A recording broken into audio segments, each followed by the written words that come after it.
Hi, this is Barry J. McDonald here, and you are very welcome to Keyword Research for Beginners 2. Now, if you already had purchased my previous product, which was the Keyword Research for Beginners 1, there has been some changes to some of the plugins and that I'd mentioned in that. So that is why I am updating this course here. I'm going to bring it up to date, but I'm also going to add some additional plugins and information to this video course that is going to make it far better than the previous one. So even if you have already seen the video course for the first series, I recommend you go through this as well too, because there is some additional information, plugins and advice that I can give you in this course that I know will be really helpful. So in this introductory video, we are just basically going to go through the basics of keyword research. Now, if you already know how to do keyword research, or you know what keywords are, you can simply bypass this video. But if you are a little bit rusty, or maybe you're just you're starting online, whether it's publishing, writing, or whatever it is, and you're hearing all this talk about keyword research, but you're just not too sure what it actually means, I highly recommend you just go through this video here with me first, and it'll bring you up to speed with what keywords are and why you should pay attention to them. So let's kick it off here with the first slide. So as you can see here, we are looking at, basically I had done a screen capture of a Google search. Now, I don't know if you can see the keyword I simply had put in here. So this was simply coloring book. Now, again, you're probably well aware of using Google. If you are looking for something online, you come over to the search bar, you type in the keyword that you're looking for. Maybe you aren't aware that actually is a keyword, but that is what you do every time you do go to Google. You're typing in keywords, you're giving Google a question, or you're giving them some kind of piece of information that they were going to go off and find the answer for you and bring it back. So in this case here, because I had typed in coloring book, I would expect to get information back from coloring book. So I have search results here, and then I also have all these images which are related to the keyword coloring book. Again, this could be any keyword you would type in. You would expect to find information coming back to you related to the words that you put in the search box. Now again, this isn't just Google. This could be on the Amazon bookstore, it could be on Etsy, or it could be on any website that you're doing a search on in their search bar. Basically what you're doing is you're putting in a question, you're putting in maybe a couple of words in relation to what you're looking for, and you expect to find back results relating to that. So that is basically what keywords are at the very basic. They're simply pieces of text that people are putting into search bars, doing a search on, and expecting to find that information coming back in relation to the keyword they're looking for. So in this case here, as I said, I was looking for a coloring book. I would expect information to come back from Google in relation to that keyword. But another thing you need to be aware of is that not all keywords are the same. Now, as I showed in the previous example there, coloring book, that one was a broad term. So again, I'm going to go through these terms here. I've made these up here. There probably is specific terms for each one, but I'm going to go through it just to explain what it is. Now, what I mean by a broad term is somebody who is going online, maybe to Google, and typing in coloring book. That may be what they're looking for. They may be looking for a coloring book, but it's too general. You don't know what type of particular coloring book they're looking for. You don't know what the subject matter is. You don't know what age range it is. You don't know what maybe what type of paper they're looking for in the coloring book. This is a general coloring book. So a lot of people would think, well, that is a good keyword to go for. But what you need to do is you need to think about the keywords that you're going to be using. So as I said, the broad ones are general ones. They are what people are typing in, and they're going to get a huge amount of results back. But for example, if I wanted to maybe narrow down the results I'm getting back from my coloring book keyword, I can simply add more information to it. So again, here we've got a narrow one here. So basically what I've done is I've added unicorn onto the front of the search term coloring book. Again, some people maybe would type in coloring book and then maybe put unicorn at the end. So you have to kind of think about how would you go to the search bar, or how would other people maybe use those keywords. Would you normally put in unicorn coloring book?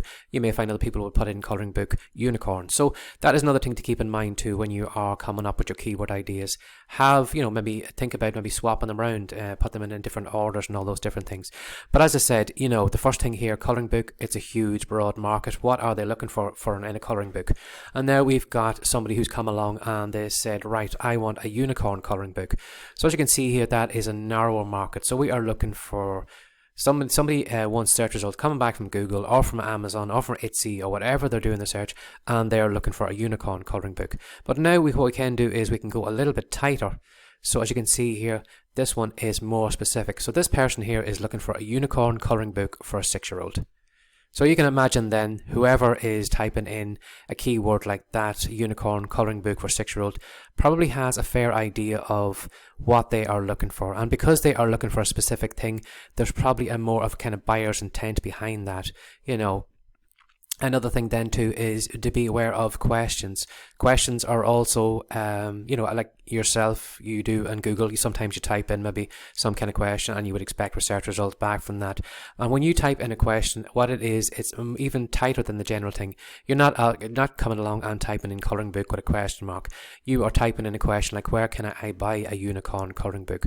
So as you can see here, this one here is more specific, and like the one here previously, it is, you know, this person is looking for something specific. They're not looking for a colouring book. They are looking for, you know, a colouring book that is, you know, aimed towards a 6-year-old. But this one here is even more specific. They are actually have an idea of, yes, they want a colouring book, so where can they go and buy it? So as you can see here, these two here are, you know, more powerful for you to use rather than these ones up here, because they, you know, the very top one here, if you can imagine, this is where the majority of people are going to be doing searches. This is more specific. This one is, you know, even more specific, and this one even is more highly specific. They are actually looking to get that colouring book. So as I said, you know, the numbers aren't everything. So, you know, if you can imagine, now again, I have just made these figures up, so these aren't the actual searches per month, so you can disregard that. But the numbers aren't everything, as I said earlier. The broad ones probably get the most searches. You know, if you were maybe creating a colouring book and you were looking to add maybe keywords to your book description, or if you're selling your books in the KDP platform, you know, the KDP platform will ask you for keywords that you can add to tie to your book. So what they want is for your book to show up for particular terms in the Amazon store. So they're asking you, what should your book show up? If somebody types in a particular term in the Amazon search bar, do you want your book to show up in those search results? So they are going to ask you that question when you go into that platform, or maybe the Etsy store, or whatever it is. The platforms will probably ask you for what keywords that you're looking to use. Now, the easiest thing is to say, well, colouring book, you know, I'm selling a colouring book, so I am going to put in colouring book because there's the most searches on that. And you're probably thinking to yourself, well, because there's so many searches for that term, that is where the money is. You know, forget these other ones down here. They're not, you know, they're no interest to you at all. You want to go where the big bucks is, where the big searches are. But I'm here to tell you that that is the wrong way to think. What you need to do is you actually need to go the opposite way. You actually need to kind of narrow down the amount of searches per month, because the more specific that search is, the more of a chance that person probably has a buyer to attend to it. You know, if you can imagine somebody, you know, you could be in there in the 30,000, you know, results that come back from Google for a colouring book. So you are up and you're competing against all these different people here.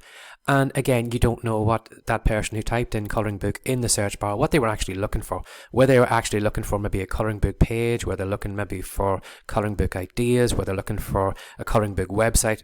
It's general. So this here is a kind of general big pile that you are in. And, you know, as I said, that's not where you want to be. You need to narrow down, and you need to go for more specific ones, even though they have kind of maybe lesser searches per month. So as you can see here, maybe unicorn colouring book, it could be maybe 1,000 searches per month. So, you know, you're probably thinking, well, I'm only going to, you know, I'm only in a smaller pile here, but that's where the money is. But I'm here to tell you, as you've seen in the previous slide, somebody who is using a longer keyword selection, so unicorn colouring book. So because they have put 3 words in here, they are more specific what they're looking for.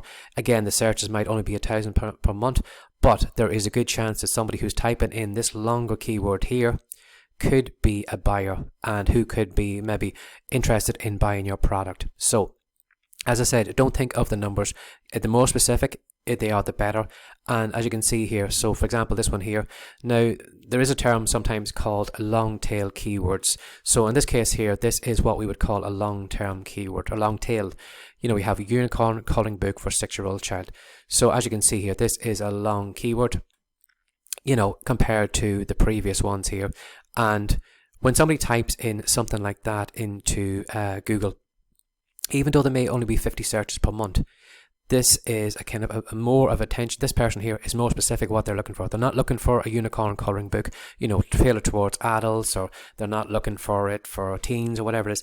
They are only interested in a unicorn colouring book for a 6-year-old. And if your book is tailored toward to 6-year-olds who love unicorns, you know, and you have that keyword on your book in the KDP platform or whatever website that you're selling your content on, you know, even though there is only 50 searches in that, you can imagine that person who is doing that is probably looking to buy a colouring book for the child based on unicorns. And if your book shows up in those search results, there is a highly good chance that they will buy your book if your book is worthy of buying, if it's good quality, if the images are good and you've displayed it well. There's probably a good chance they're going to buy that.